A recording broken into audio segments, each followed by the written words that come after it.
Bem-vindos ao canal Maçonizando. Vamos começando mais um vídeo. Hoje vamos responder uma pergunta sobre o processo de admissão a um membro da maçonaria. Mas antes disso, eu vou pedir que você curta, compartilhe o nosso conteúdo, se inscreva aqui no canal, ative o sininho. A primeira vez aqui no Maçonizando, não deixe de se inscrever, dá uma conferida nos outros vídeos que tem aqui no canal. A gente está fazendo um trabalho independente de divulgação de cultura maçônica dentro do âmbito da maçonaria regular e reconhecida do Brasil, com qualidade e responsabilidade. Então vamos lá, vamos falar sobre o processo de admissão, porque a pergunta que chegou até o canal foi se a maçonaria investiga a vida de quem pode vir a ser iniciado na maçonaria. A pessoa quer ser iniciada na maçonaria, ela vai ter a vida investigada, sim ou não? Como é que funciona, né? Então eu vou falar alguns processos de admissão que são distintos, isso varia muito de potência para potência, acima de tudo de loja para loja, de cidade para cidade. Existe uma padronização nacional, uma sistemática legal, mas o pessoal, às vezes, usando o eufemismo de uso e costume da loja, acaba fazendo de uma maneira diferente, mas não muito do que isso acontece na prática. Então, eu vou dar um exemplo. Na época que o meu pai era maçom, né, meu pai já é falecido há mais de 20 anos, mas na época dele, o que eles faziam? Eles iam lá e faziam uma sindicância da vida do candidato. Eles investigavam os aspectos da vida social, econômico, financeira, judiciária, criminal, eles faziam da reputação do indivíduo, né, e se ele tinha condições de arcar com as suas responsabilidades maçônicas, e eles faziam todo esse processo sem o candidato saber. Depois, ele iria à votação. E se aprovada a votação, só então o cara era convidado para entrar na maçonaria. É uma prática que ainda é muito comum aqui no interior do Rio Grande do Sul, e acredito que em algumas cidades do interior é muito comum também. Nas capitais nem tanto, mas no interior é muito comum o cara só saber que foi convidado para a maçonaria, ou sondado para a maçonaria, depois que o seu nome foi aprovado em loja, né? Normalmente essa votação tem que ser meio que unânime, né? Porque o fato é que o cara tem que ser um motivo de união da fraternidade e jamais de divisão. Então a preferência é sempre de quem está dentro. Quem está dentro não quer conviver com o cara, a preferência é de quem está dentro, né? Ponto 1. Agora vamos para o ponto de número 2, né? O ponto de número 2 é o aspecto legal. As potências regulares, né, na grande maioria das vezes, as regulares eu falo, GOB, CMSB, Comab e Grande Loja Unida da Inglaterra. Elas têm algumas possibilidades de admissão, né? A mais comum delas é através de um padrinho, onde alguém vai lá e indica o cidadão para entrar na maçonaria, o cidadão passa por um processo de votação, escrutínio, mas antes dessa votação e escrutínio, existe uma coisa chamada sindicância, né? A sindicância, ou seja, é tudo aquilo que eu falei que avaliavam na época do meu pai, eles avaliam hoje, né? Avalia-se hoje, né?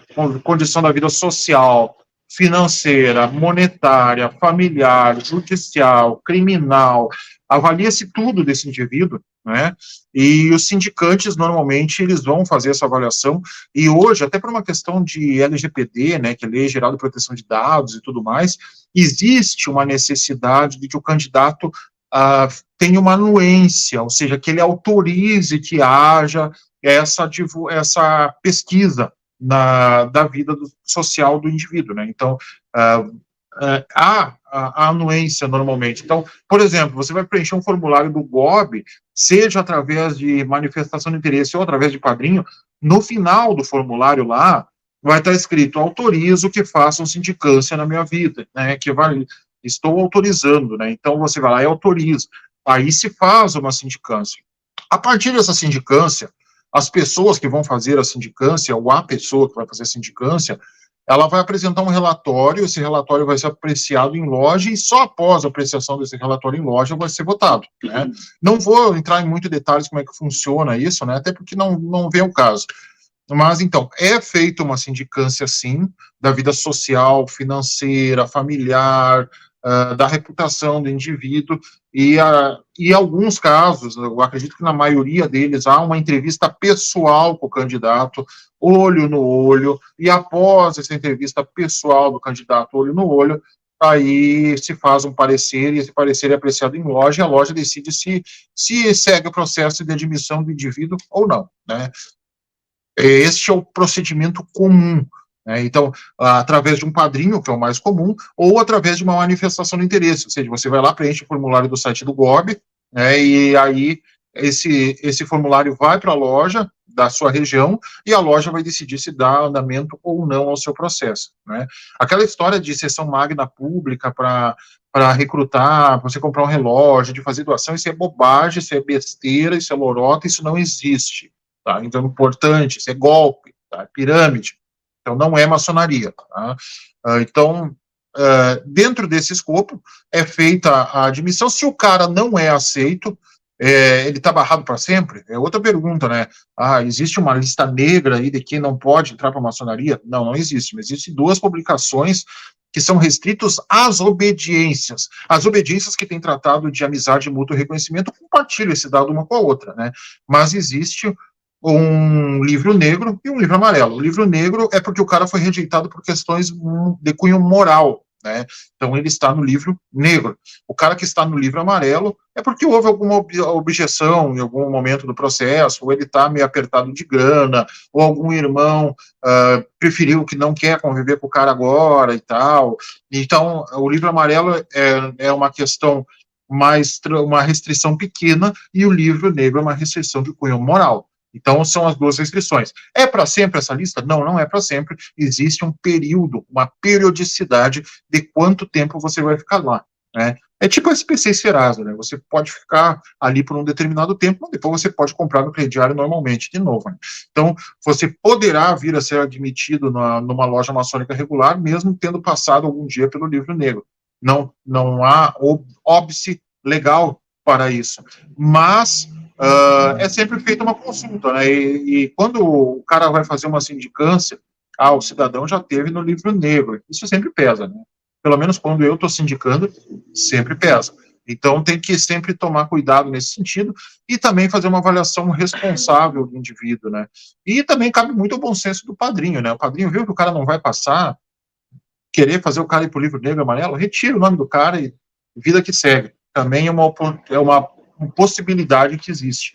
Então, este é o procedimento, então, né? A maçonaria investiga a vida do cara? Sim, investiga antes de entrar, mas hoje, graças à Lei Geral de Proteção de Dados, é necessário que esse candidato autorize a loja maçônica a fazer a averiguação da sua vida. É necessário que haja essa autorização, né? Claro que às vezes a loja faz sem o cara saber, né? Faz sem o cara saber, se o cara não foi aprovado, ele nunca vai saber que não foi aprovado. Então, aqui no interior do Rio Grande do Sul é muito comum isso, tá? Chegar o cara assim, quero te convidar para ir para a maçonaria. Que legal, sexta-feira tu inicia. O cara, mas como assim sexta-feira? Teu nome já foi aprovado. Então já está até a iniciação do cara marcada e depois ele é convidado. É comum aqui no Rio Grande do Sul, no interior, se fazer isso. Eu acredito que em cidades do interior é muito comum. Capital nem tanto. Capital segue mais o procedimento ipsis literi, como está previsto no Regulamento Geral das Suas Obediências, ou seja, dá o formulário para o cara preenche esse formulário, faz entrevista pessoal com o cara, faz um relatório, vota a possibilidade do cara entrar ou não, depois dá um retorno para ele, você foi aprovado, a iniciação é tal dia. Então é mais ou menos por aí, espero ter respondido essa pergunta. Qualquer dúvida, sempre comentem aqui que a gente faz novos vídeos, ou responde mesmo nos próprios comentários, porque o objetivo do canal Maçonizando é desmistificar, jamais profanar, jamais revelar os segredos da maçonaria, mas tirar mitos e combater a ignorância, que esse é um grande mal da humanidade. Então a gente está sempre tentando combater a ignorância, e o canal Maçonizando veio para isso, para combater a ignorância. Muito obrigado a todos que assistiram o vídeo, não deixa de deixar seu likezinho aqui, seu comentário, a gente volta em breve com mais vídeos aqui no canal Maçonizando.